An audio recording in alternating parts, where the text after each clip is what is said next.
തിരഞ്ഞെടുപ്പ് അട്ടിമറിക്കാൻ ബി.ജെ.പി. വോട്ടർമാർക്ക് പണവും സാരിയും കിറ്റുകളും വിതരണം ചെയ്യുകയാണെന്ന് പ്രതിപക്ഷ നേതാവ് വി.ഡി. സതീശൻ. കേരളത്തിന് ഒട്ടും പരിചിതമല്ലാത്ത ഇത്തരം ഹീനമായ രാഷ്ട്രീയ പ്രചാരണങ്ങൾക്കെതിരെ ശക്തമായ നിയമ നടപടികൾ സ്വീകരിക്കും. സ്ഥാനാർത്ഥിയുടെ സാന്നിധ്യത്തിൽ പോലും പരസ്യമായി പണമിടപാട് നടക്കുന്നു.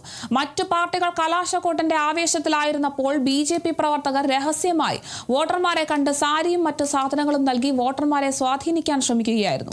ഇതിനായി കോടിക്കണക്കിന് രൂപയാണ് സംസ്ഥാനത്തുടനീളം െന്നും അദ്ദേഹം ആരോപിച്ചു.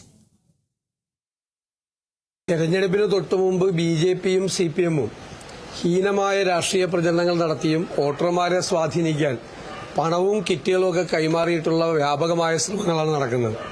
അതിന്റെ ഭാഗമായിട്ടാണ് പാലക്കാട് ബി.ജെ.പി. സ്ഥാനാർത്ഥി അവരുടെ പ്രവർത്തകർ സ്ഥാനാർത്ഥിയുടെ സാന്നിധ്യത്തിൽ തന്നെ പണം വിതരണം ചെയ്യുന്ന വീഡിയോ കോൺഗ്രസ് പിടിച്ചെടുത്ത് അത് പബ്ലിഷ് ചെയ്തത്. ബി.ജെ.പി. വ്യാപകമായി സംസ്ഥാനത്തുടനീളം ഈ തമിഴ്നാട്ടിലൊക്കെ ചെയ്യുന്നത് പോലെ സാരി വിതരണം ചെയ്യുകയും പണം കൊടുക്കുകയും ചെയ്യാണ്. കേരളത്തിലെ രാഷ്ട്രീയത്തിൽ അങ്ങനെ ഒരു ശീലം ഇല്ലാത്തതാണ്.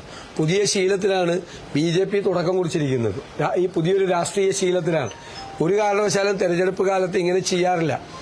ബി.ജെ.പി. രാജ്യം ഭരിക്കുന്ന പാർട്ടി ചെയ്യുന്നത് കോടിക്കണക്കിന് രൂപ കൊണ്ടുവന്നിട്ട് ഇതാണ് ഈ പരിപാടിയാണ് ചെയ്യുന്നത്. ഇന്നലെ കലാശക്കൊട്ട് നടക്കുന്നതിനിടയിൽ സാരിയുടെ എല്ലാ പ്രവർത്തകരും കലാശക്കൊട്ടിൽ കേന്ദ്രീകരിക്കുന്ന സമയത്താണ് ഇവർ പോയി സാരി വിതരണം നടത്തുന്നത്. പ്രവർത്തകരുണ്ടാവില്ല സ്ഥലത്ത്, ആ സമയത്താണ് ഇവർ കൊടുക്കുന്നത്.